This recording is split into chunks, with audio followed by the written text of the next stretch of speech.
Sveiki, mėlyjeji. Gera, kad žiūrite, gera, kad domitės šventuoju raštu, Dievo žodžiu, kurį šiame kanale mes skaitome, aptariame, gilinamės, mokomės pritaikyti mūsų šiandieninėme gyvenime praktiškai. Ir taip jau sutapo ir tuo labai džiaugiuosi, kad mūsų pastarieji skaitiniai, šių laidų skaitiniai, šios ir kitos laidos skaitiniai, jie bus susijęs su Velykomis. Visiškai atsitiktinai, bet tiek skaitinys iš Išėjimo knygos 12 skyrius Senajame testamente, tiek Morkaus Evangelijos 16 skyrius, kuriuo ir pabaigsime mes aptarti Morkaus Evangeliją, jis kalba taip pat apie prisikėlimą, apie Velykas, kurias mes už savaitės švęsime. Ir Senajame testamente Išėjimo knygoje 12 skyriuje mes matome daug pranašiškų provaizdžių, kurie galiausiai turi omeny būtent Naujojo testamento Velykas, kurias ir mes kartu švenčiame.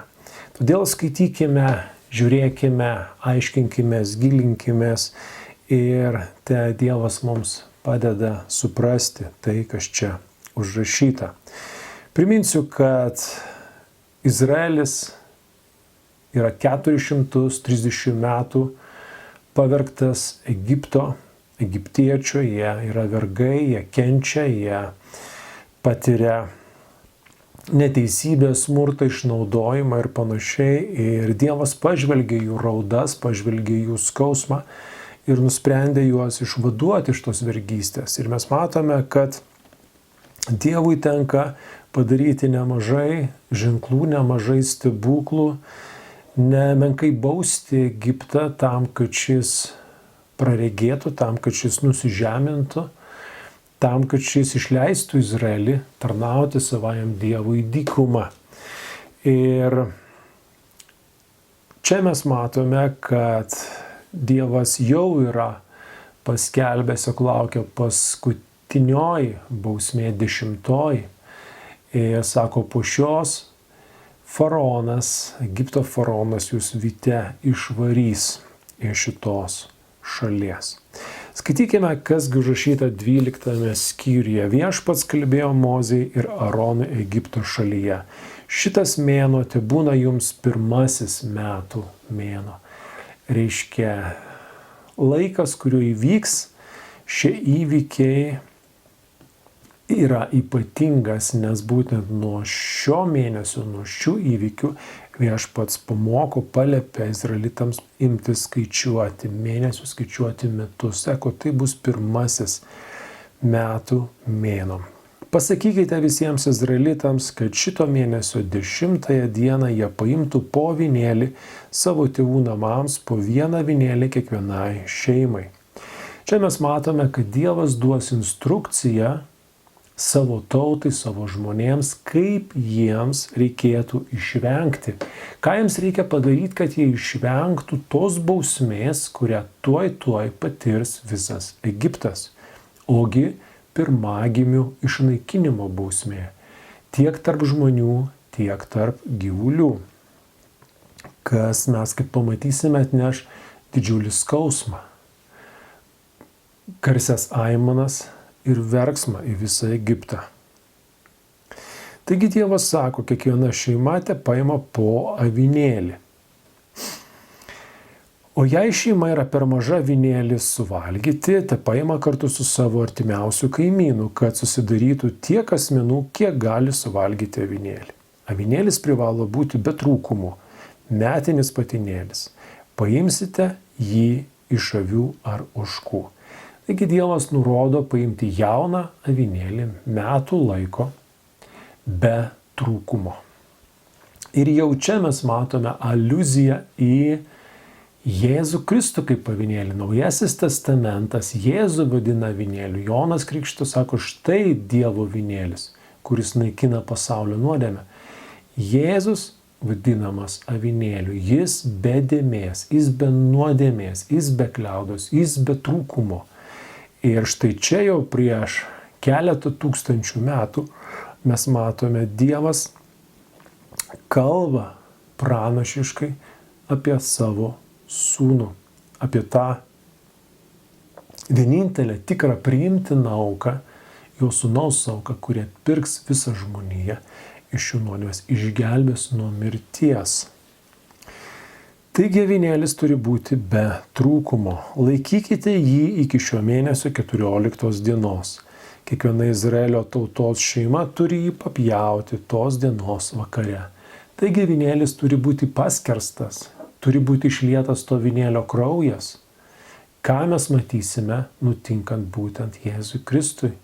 Jis bus kaip tas avinėlis paskerstas, jis bus nužudytas, jis bus prikaltas, prie kryžiaus jo kraujas liesis ant kryžiaus.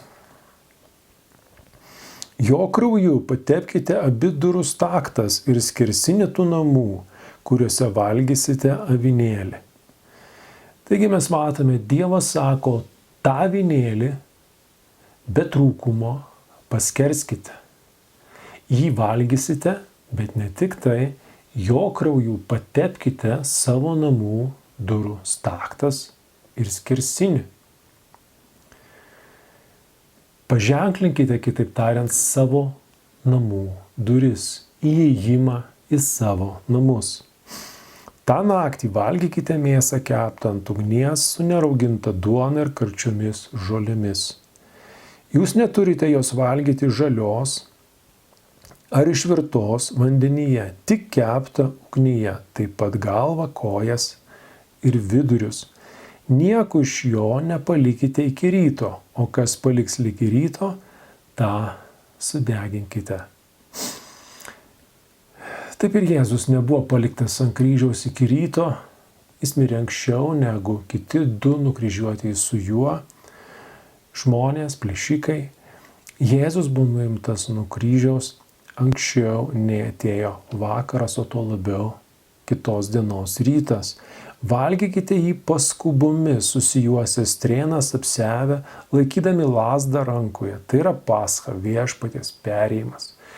Ir tai kalba apie budėjimą, tai kalba apie skubotumą, kad įvykis, kuris tuoj įvyks, pirmagimių išnaikinimas, žudymas ir išėjimas iš Egipto įvyks staiga, jis įvyks nakčia. Ir izraelitai turi būti pasiruošę, turi būti apsiavę, turi būti susijuosę, jie turi turėti lazdą rankoje ir kartu švęsti Paschą, valgyti paskerstą ir keptą ant ugnies avinėlį, neraugintą duoną, kas taip pat kalba apie tai, kad nėra laiko laukti, kol tešlai rūgs, reikia valgyti neraugintą duoną, kartu ir karčias žolės. Kažkokius žalumynus. Čia mums nepamini raštas, kokie tai konkrečiai žalumynai, bet būtent toks buvo Paschos maistas, valgis. Keptas avinėlis ant ugnies, nerauginta duona ir karčios žolės.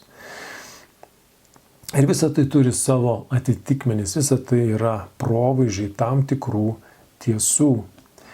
Ir eina kalba apie skubotumą ir mes matome, kad Jėzus daugybę kartų mokydamas savo kartos žmonės kalbėjo apie tai, kad dera budėti. Budėkite ir melskitės. Jis perspėjo, kad jis sugrįš netikėtai, jis sugrįš niekam jo nelaukiant, jis sugrįš kaip vagis naktį, kaip jisai sako. Ir tai mums kalba apie tai, kad avinėlio atėjimą, avinėlio buvimą, avinėlio atpirkimą, jo išgelbėjimą dera švęsti budint, dera gyventi budint, dera būti pasiruošus, laukti jo apsireiškimo, jo pasirodymo, jo sugrįžimo. Visa tai kalba būtent apie tai, ką ir pats Jėzus vėliau mokys mus. Ta naktį pereisiu visą Egipto šalį ir išžudysiu visus pirmgimius žmonės ir gyvulius ir visiems Egipto dievams įvykdysiu teismą. Aš viešpats. Mes matome, viešpats sako, tai yra pascha, viešpaties perėjimas. Tai reiškia pascha, viešpaties perėjimas. Jisai pereis per visą Egipto kraštą ir išžudys pirmagimius, tačiau tuo pat metu jis aplenks Izraelitų namus, kurie bus išgelbėti. Būtent krauju paženklinti namai bus apsaugoti nuo mirties. Kraujas bus tas ženklas, dėl kurio angelas naikintojas aplenks tos namus ir mirtis jų neištiks. Taip ir šiandieną Jėzaus Kristaus kraujas mus saugo ir gelbsti nuo amžinos pražūties. Jėzaus Kristaus kraujas saugo ir gelbsti mus nuo Dievo rūstybės, nuo pasmerkimo.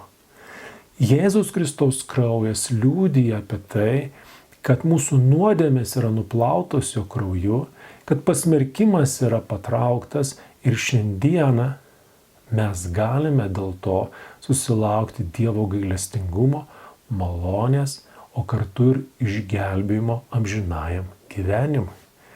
Ir tai yra geroji naujiena mums šiandieną.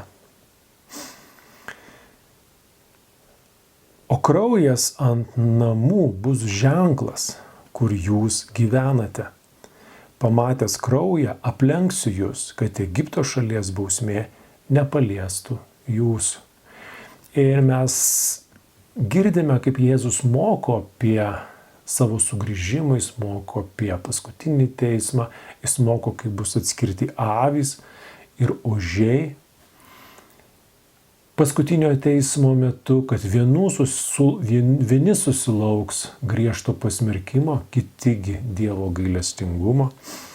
Egiptas šiuo atveju jisai simbolizuoja pasaulį, simbolizuoja netikinčių žmonės, bedievių žmonės, kurie nepaiso Dievo, kurie negerbė, nebijo Dievo, kurie gyvena taip, kaip jie išmano, gyvena savavališkai, nepaisydami Dievo tiesos, nepaisydami moralės, nepaisydami tikėjimo Dievu. Ir todėl už tokį gyvenimo būdą jie susilauks deramo atpildo. Tačiau tie, kurie paženklinti avinėlio krauju, per tikėjimą juo, jie bus apsaugoti nuo to, ką patirs pasaulis, ką patirs bedieviai žmonės. Ir čia labai aiškiai apie tai pranašiškai pasakyta. 14 eilutė, ta diena tebūna jums atmintina diena, jūs privalote ją švęsti kaip šventę viešpačiui per kartų kartas. Taigi Dievas įsteigė Paschą Izraeliui kaip amžiną šventę, kurią jie turi švęsti ir prisiminti tą išgelbėjimą, kurį Dievas jiems dovanojo. 15 eilutė, 7 dienas valgysite neraugintą duoną.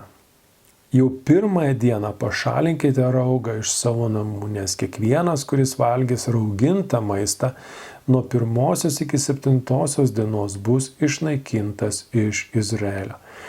Štai kaip Dievas griežtai kalba, sako, tas, kas valgys raugintą duoną, bus išnaikintas iš savo tautos. Atrodo, kokia smulkmena, rauginta ar nerauginta duona. Bet čia mes pamatome, kad visų pirma eina kalba apie paklusnumą Dievui. Jeigu Dievas sako, nevalgysite, o kažkas sako, koks man skirtumas, imsiu ir valgysiu. Tai rodo apie išdidumą, savivalę, neklusnumą ir be jokios abejonės, tokia pozicija, toks santykis į Dievą yra nepriimtinas. Kita vertus, nerauginta duona, jinai turi savyje kur kas gilesnę prasmę. Ir mes matome, kad jau Naujajame testamente, kai apaštalas Paulius kalba apie bažnyčioje vykstančias nuodėmes, kai sako, kai kažkas gyvena su savo tėvo žmona, tai sako, yra visiškai nepriimtina. Ir toliau jisai kalba būtent apie raugintą ar neraugintą duoną. Ir aišku, iš kur jisai ima šitą pavyzdį, būtent iš šitų tekstų, iš šitos minties, kurią mes ką tik skaitėme Išėjimo knygoje. Pavyzdžiui, pirmo laiško Korintiečiams 5 skyriuje 7 eilutėje Paulius sako, todėl išmeskite senąjį raugą, kad taptumėte naujų maišymų. Jūs juk esate nerauginti, nes jau paskerstas mūsų Paschos avinėlis Kristus. Sako, jūs juk esate nerauginti. Dėl ko nerauginti? Nes jau paskerstas mūsų Paschos avinėlis Kristus. Kitaip sakant, tai matome visiškai tiesiogiai, labai tiesiogiai ši eilutė susišaukia su tuo tekstu, kurį mes dabar skaitome Išėjimo knygoje. Akivaizdu, kad tas Paschos avinėlis yra Jėzus Kristus, jis yra paskerstas arba nužudytas ir kad tikėjimas juo mus daro neraugintais arba apvalytais be raugo. Raugas dažną kartą rašte turi būtent šitą prasme susitepimo, nuodėmės, nešvaros raugas. Ir čia Paulius sako, mes esame nerauginti, mes esame apvalyti, mes esame be dėmės. Tad švęskime šventes ne su senu raugu, čia jis kalba apie seną, bedievišką, nuodėmingą gyvenimo būdą, ne su blogybės ir nusikaltimo raugu, bet su nerauginta tyrumo ir tiesos duona. Štai dėl ko yra svarbu tai, kad Dievas sako, kas valgys raugintą duoną, bus išnaikintas. Perfrazuojant Naujojo testamento supratimu, mes galim taip perfrazuoti tą sakinį, kas gyvens netyrai ir netiesoje, tas bus sunaikintas. Ir tai atitinka realybę, tai atitinka tiesą. Kas gyvens nuodėmingai, kas gyvens nešventai, kas gyvens susitepęs, to Dievas nepagirs, bet baus. Ką mes ką tik perskaitėme ir Išėjimo knygoje. 16 eilutė. Pirmąją dieną susirinkite šventėj, taip pat ir 7. Jokio darbo nevalia dirbti tomis dienomis išskyrus tai, ko reikia kiekvieno žmogaus maistui. Jūs švęsite neraugintos duonos šventę per kartų kartas, nes tą dieną aš išvedžiau jūsų pulkus iš Egipto šalies. Pirmojo mėnesio 14 dienos vakare pradėsite valgyti neraugintą duoną ir valgysite iki 21 dienos vakaro. 7 dienas nebus raugo jūsų namuose, nes kiekvienas, kuris valgys ką nors rauginto, bus išnaikintas iš Izraelio, ar jis būtų ateivis, ar vietinis gyventojas. Nieko rauginto jūs nevalgysite, savo namuose valgysite neraugintą duoną. Toks buvo Dievo patvarkymas dėl nerauginto maisto, neraugintos duonos. Tai buvo svarbu savaitę laiko susilaikyti nuo raugintos duonos. Tada Mozė sušaukė visus Izraelio vyresniuosius ir jiems tarė, eikite, imkite avinėlį savo šeimoms ir pjaukite jį Paschai. Jėzus paskerstasis Paschos avinėlis, kaip ką tik mes skaitėme Korintiečiams laiške, Paulius taip mato, taip įvardina. Po to imkite izopo ryšulėlį ir pamirkę dubenyje su krauju, patepkite juo abi durų staktas ir skersinį. Nė vienas jūsų te neišeina iki ryto iš savo namų. Nes viešpats pereis, žudydamas egiptiečius, pamatęs kraują ant abiejų durų, staktų ir skersinio aplenks ir neleis žudytojui įeiti į jūsų namus. Taigi dabar jau Mozė sako vyresniesiems, vykdykite tai, kas Dievo yra paliepta, darykite tai, vykdykite šį žodį, vykdykite šį paliepimą, kad iš tikrųjų išsigelbėtumėte, kad angelas žudytojas aplenktų jūsų namus. Tai bus įstatas jums ir jūsų vaikams per amžius. Kai atvyksite į šalį, kurią viešpats jums duos, kaip jis pažadėjo, laikykitės šitų nuostatų. Kai jūsų vaikai klaus, ką reiškia šitos apeigos, atsakykite, tai yra Paschos auka viešpačiui, kuris aplenkė Izraelitų namus Egipte, kai jis išžudė egiptiečius ir išlaisvino mūsų namus. Tada žmonės nusilenkė ir pagarbino viešpatį. Čia mes matome, kad įtraukiami yra ir vaikai, o tai yra ir būsimos kartos, o tai yra ir parodomas kelias, kaip šita šventė, kaip šitie potvarkiai, ką tik Dievo duoti, turėtų įsišaknyti ir pasilikti per kartų kartas Izraelio tautoje.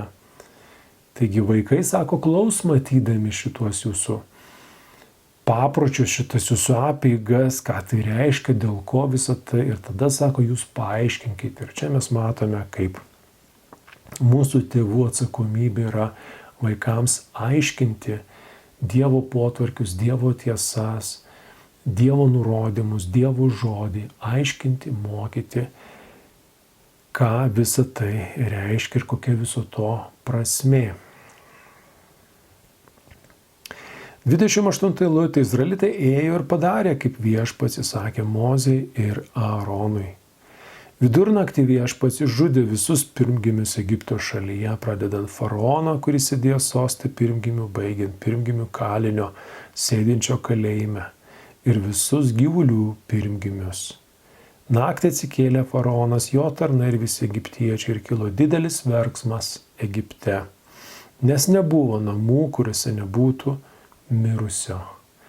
Taigi mes matome, tikrai skaudi tragedija ištinka visą Egiptą, didelė netektis, visi prarado savo pirmgimius ir tai be jokios abejonės sukrėtė visą Egiptą iki širdies gelmių ir tai buvo paskutinis lašas toj taurėje, toj bausmių ir negandų taurėje, kai visas Egiptas suminkštėjo, tiek pats faraonas suminkštėjo savo širdyje ir galiausiai išleidžia Izraelį į laisvę. Ta naktį faraonas pasišaukęs Mozę ir Aaroną tarė, išeikite iš mano krašto jūs ir Izraelitai, eikite, tarnaukite viešpačiui, kaip sakėte. Galiausiai faraonas pamato, kad tai yra ne juokai, kovoti su gyvuoju tikruoju Dievu, geriau jau yra paklusti tam, ką jis sako. Pasimkite vis ir galvijus, kaip sakėte, eikite ir palaiminkite mane taip pat. Mes matome, kad šį kartą jau faraonas nebekelia jokių sąlygų, šį kartą jis visiškai atviras, netgi prašo, kad jis būtų palaimintas jų. Egiptiečiai ragino tautą skubiai išeiti iš jų šalies, sakydami, mes visi išmirsime. Žmonės ėmė ant pečių dar neįrūgusią tešlą duonkubiliuose įvyniotai apsiaustus ir izraelitai padarė, kaip Mozė buvo sakęs, jie paprašė iš egiptiečių sidabrinių bei auksinių daiktų ir drabužių. Viešpats palankiai nuteikė izraelitams egiptiečius, kurie patenkino jų prašymą. Taip jie apiplėšė egiptiečius. Ir mes matome, kad izraelitai neišeina tuščiomis rankomis į dykumą, bet jie išeina perėmę egiptiečių turtą, auksą, sidabrą, drabužius. Dievas palankiai nuteikia egiptiečius ir šie noriai atiduoda tai, ką turi izraelitams, kad tik šie greičiau paliktų jų šalį, kad tik tas prakeikimas, tos negandos, tos bausmės paliktų egiptiečius ramybėje. 37 eilutė apie 600 000 vyrų iš Izraelio sūnų, neskaičiuojant vaikų, išėjo iš Ramesės į Sokotą. Taip pat daugybė kitų žmonių ėjo su jais ir didelės kaimenės avių bei galvijų. Taigi mes matome, kokia didžiulė tai buvo minia, 600 000 vyrų, o kur vaikai, kur moteris, o kur, kaip čia pasakyta, visa daugybė kitų žmonių, kurie nebuvo iš izraelitų tarpo, buvo kiti svetimšaliai. Jie kartu išėjos, pasinaudodami tą progą su izraelitais iš Egipto. Ir dar didelės kaimenės avių ir galvijų mes matome, kad didžiulė minė, matomai, apie 2 milijonai žmonių turbūt, jeigu vyrų, kaip taisyklė yra mažiau nei moterų, daugiau ir mažiau, plus vaikai, plus visi tie svetimtaučiai. Tai buvo tikrai didžiulė minia žmonių. Jie kepė iš tešlos, kurią išsinešė iš Egipto, neraugintus papločius.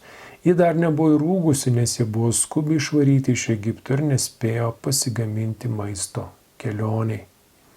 Taigi štai mes matome pasiteisino tas Dievo paliepimas būti apsiavus, susijuosus, turėti lazdą rankoje,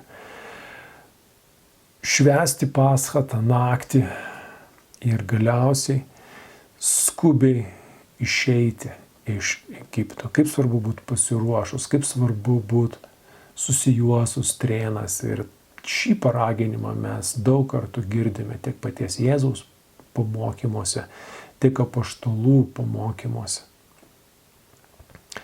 Budėti, laukti viešpaties dienos, viešpaties sugrįžimo, nepasiduoti šio pasaulio rutinai, šio pasaulio tuštybėm, šio pasaulio malonumams, pinigams, geismams ir visiems kitiems dalykams, kurie taip vilioja mūsų sielas, mūsų akis, bet ieškoti pirmiausia Dievo karalystės, jo tiesos, jo teisumo, kad pasilikt su juo, kad neapsigaut, kad neprasilenkt, kad nepramiegoti, kad nebūt aptiktais, užtiktais savo dvasinėme miege, savo dvasinėme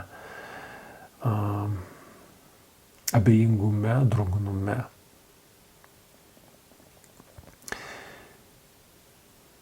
Keturiasdešimtą Izraelitai pragyveno Egipte 430 metų. Praėjus 430 metų vieną dieną visi viešpaties pulkai iškeliavo iš Egipto. Štai mes matome 430 metų Egipte. Per tuos kelius šimtmečius Izraelitai iš 70 žmonių, kurie atėjo su Jokūbu, Jokūbo namai buvo 70 žmonių, kurie atsikėlė, bėgdami nuo bado. Dabar štai jau yra 600 000 vyrų, didžiulė tauta. Bet po tiek laiko Dievas leido, tiek metų, tiek šimtmečių, tai tautai vergauti, kankintis, jaustis apleistai. Bet štai dabar pasakyta vieną dieną. Taip ir mūsų gyvenime kažkurią vieną dieną įvyksta lūžis. Taip svarbu tos dienos sulaukti, taip svarbu išlaukti, taip svarbu išmelsti tos dienos.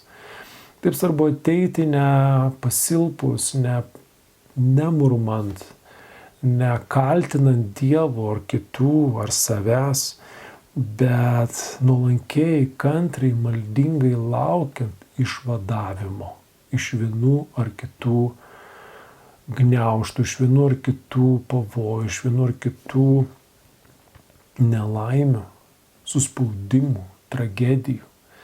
Taip svarbu yra išlaukti tos išgelbėjimo dienos, o jie ateina. Kaip ir šitoje istorijoje, vieną dieną visi viešpaties pulkai iškeliavo iš Egipto. Nežiūrint to, kiek faraonas besistengė sulaikyti, trukdyti, gąsdinti, spausti, išnaudoti ir taip toliau, ir taip toliau. Dievas pasirodo yra stipresnis už faraoną, už Egipto dievus, už visas žmogiškas pastangas pavergti ir spausti. Dievas yra galingesnis ir jis turi tam jėgas išvesti ir išvaduoti. Ta naktis, kurią juos išvedė iš Egipto krašto, yra viešpaties šventė. Izraelitai privalo tą naktį švęsti per kartų kartas. Ir būtent viso Senojo testamento metu mes skaitysime, kaip Dievas vėl ir vėl, daugybę kartų, daugybę šimtų kartų primena Izraeliui būtent šį įvykį, būtent šį išvadavimą, būtent šį veiksmą, kurį jis padarė. Jis sako, Dievas, kuris tave išvedžiau iš Egipto, Dievas, kuris tave išlaisvino iš vergovės namų, iš Egipto, Dievas vėl ir vėl tai primena. Tai rodo, koks svarbus tai yra įvykis, kiek daug jis reiškia ir kaip svarbu jo nepamiršti. Dėl to Dievas įsteigė pasą, kurią paveda švęsti, minėti per kartų kartas, perdodant tai iš kartos į kartą. Prisiminti Dievą kaip galingą išgelbėtoją, galingą išvaduotoją, gailestingą ir visagalį Dievą. Kaip tai yra ir mūsų atveju, kai jis pasigailėjo mus ir išvadavo mus iš amžinos pražūties per savo auką.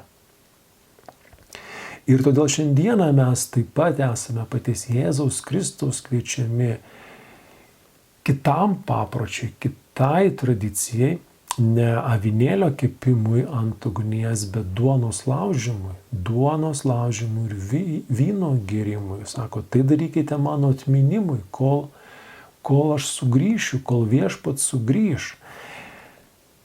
Mes tikintieji, krikščionys, Naujojo Testamento tikintieji, esame kviečiami žvelgti į tą avinėlį, mūsų gelbėtoją Jėzų Kristų, kuris buvo nukryžiuotas ant kryžiaus, ant kurio liejasi jo kraujas, kur buvo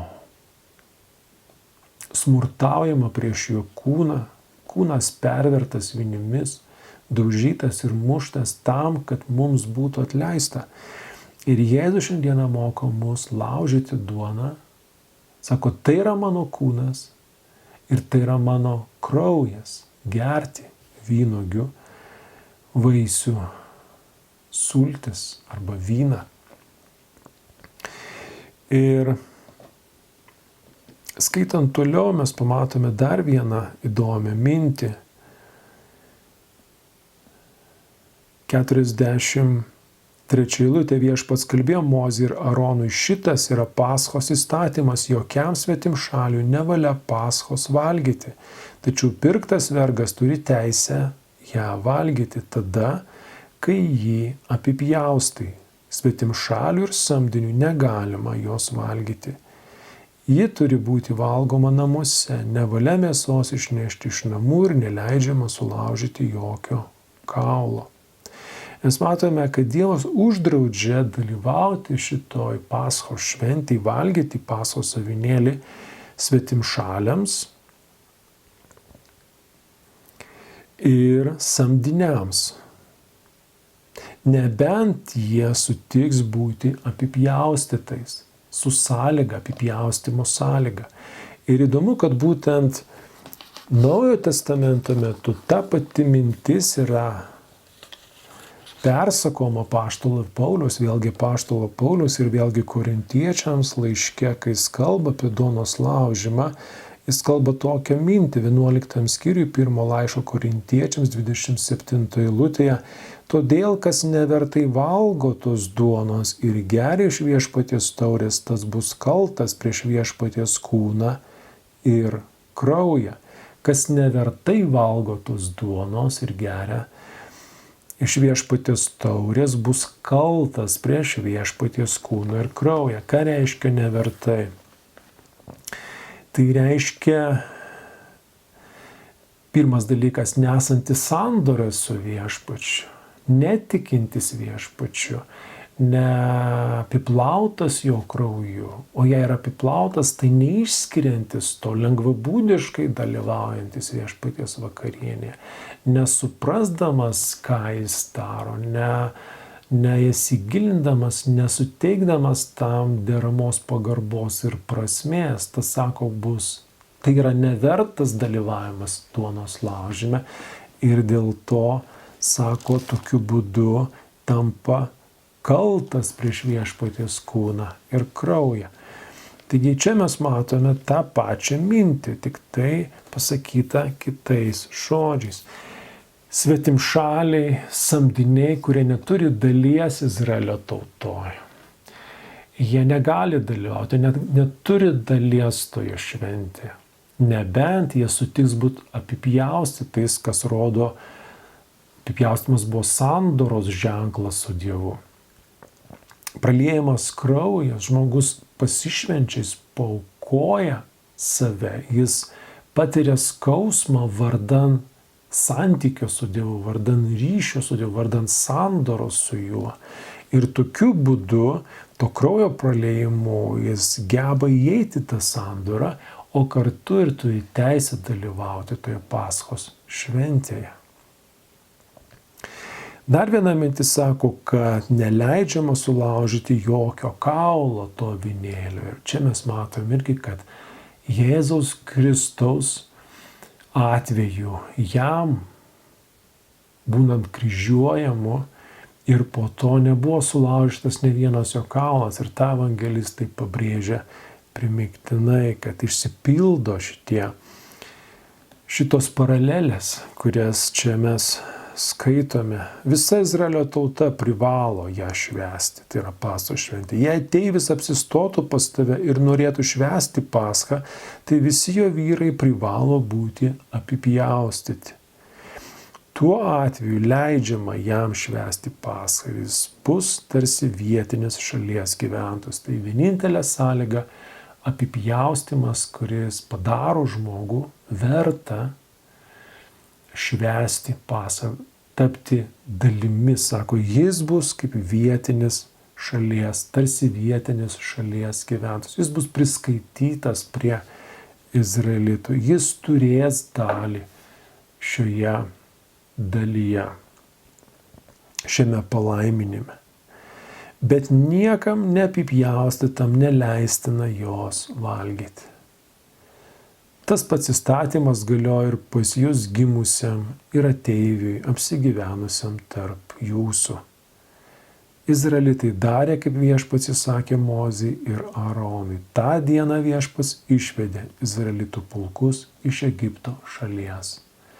Ta diena, tą vieną konkrečią dieną, kurios reikėjo sulaukti. 430 metų laukti ir galiausiai sulaukti išvadavimo, išgelbėjimo. Taip kaip ir Jėzaus Kristaus buvo laukiama ne vienas tūkstantmetis. Apie jį buvo kalbama raštuose Senajame testamente daugybę kartų. Įvairiais vaizdiniais ir proveržiais apie Jėzų buvo pranašaujama, kad ateis toks gelbėtojas. Ateis Dievo siųstasis, ateis tas pateptasis, kuris išgelbės tuos, kurie šiandieną prispausti, tuos, kurie šiandieną engiami nuodėmės, pražūties, prakeikimo. Jis ateis ir jis atėjo. Vieną dieną jis atėjo prieš 2000 metų. Ir šiandieną mes turime galimybę jį priimti, jį atpažinti, priimti, patikėti, leistis apiplaunami jo krauju ir priimti jo teikiamą, jo kraujo teikiamą apsaugą nuo pražūties, nuo prakeikimo. Tikėkime ir te Dievas mus laimina savo didžiu, nuostabiu, vertingu, dangišku palaiminimu.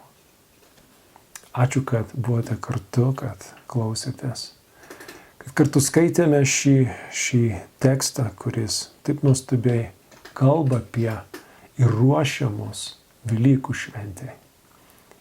Švęsti jas prasmingai, su prasme. Sudie.